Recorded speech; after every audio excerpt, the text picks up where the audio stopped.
আমি বহুত আগে বলেছিলাম মমতা ব্যানার্জি শুভেন্দু অধিকারকে মারিয়ে দেওয়ার পরিকল্পনা করছে। ও জানে 2-3 দিন হাল্লাগুল্লা হবে, তারপরে পুরো বিজেপি ঘরে ঢুকে যাবে। এই ও পরিকল্পনা আছে, এটা আমি আগেও বলেছিলাম।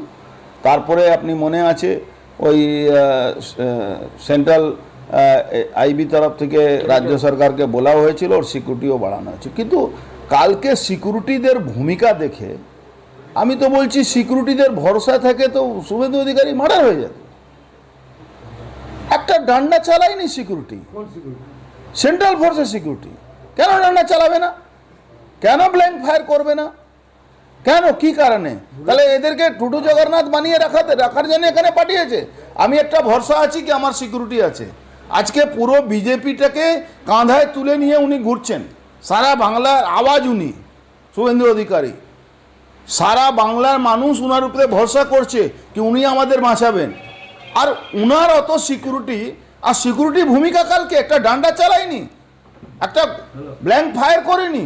তাহলে কিসের জন্য সিকিউরিটি আছে? আমার কেউ খুন করবে, ওখানে তো উনার মার্ডার হচ্ছিল।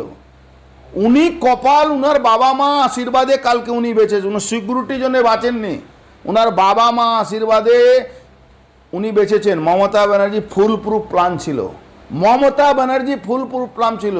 আর তার দায়িত্ব নিয়েছিল উদয়ন গুহ। এই উদয়ন গুহ কে? হরিদাস। এই উদয়ন গুহকে আমি বলছি পার্টিকে আমাকে দায়িত্ব দিক, কুচবিহারে কিভাবে উদয়ন গুহকে ঘরে ঢুকাতে হয় না কোথায় পাঠাতে হয় আমি দেখিয়ে দেব। এই উদয়ন গুহ নিজেকে কি ভাবছে? ভারতবর্ষে আইনের ঊর্ধ্বে, ভারতবর্ষের সংবিধান ওর পকেটে আছে। মমতা ব্যানার্জি পুলিশের ক্ষমতা থাকলে যাকে তাকে কখনো নিশীথকে মারছে, কখনো এমএলএদেরকে মারছে, কখনো শুভেন্দু অধিকারী অত সিকিউরিটি নিয়ে যাচ্ছে, তারপরে তাকে খুন করে দেবে। দেখুন কিভাবে ঘরে ঢুকাবে সে ব্যাখ্যা আপনাকে আমি করতে পারবো না, কিন্তু ওকে ঘরে ঢোকাবার আমার ক্ষমতা আছে, আমি ঘরে ঢুকিয়ে দেবো।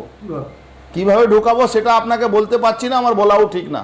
কিন্তু কোনো লোক যেভাবে ও রোহিঙ্গিয়ার আর মুসলমানদের বাংলাদেশি আতঙ্কবাদীদেরকে নিয়ে কালকে ফুল প্রুফ প্ল্যান করেছিল, এই উদয়ন গুহকে সঠিক জবাব দেওয়ার জন্য সঠিক ব্যবস্থা করা দরকার। আর সেটা পারবে কেউ না, আমি পারবো। আমি দায়িত্ব নিয়ে বলছি আমি পারবো। কেন এইভাবে সনাতনী হিন্দুদেরকে খুন করাবে? ও বসে বসে মুচকি নিজের বাবার বিরুদ্ধে বলতে পারে, যে নিজের বাবাকে বলছে চোর।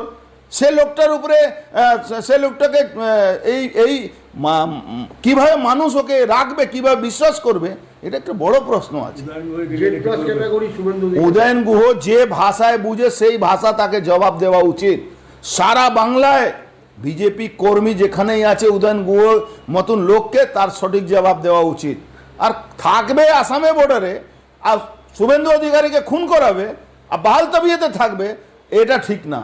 এটা মানতে পারছি না আমরা। জেড প্লাস ক্যাটাগরি কালকে তো আমি বলছি জেড প্লাসের নামটাই উঠে যাওয়া উচিত। আরে এটা কোনো সিকিউরিটি সিস্টেম হলো? কালকে বুলেট প্রুফ গাড়ি না থাকলে খুন হয়ে যেত।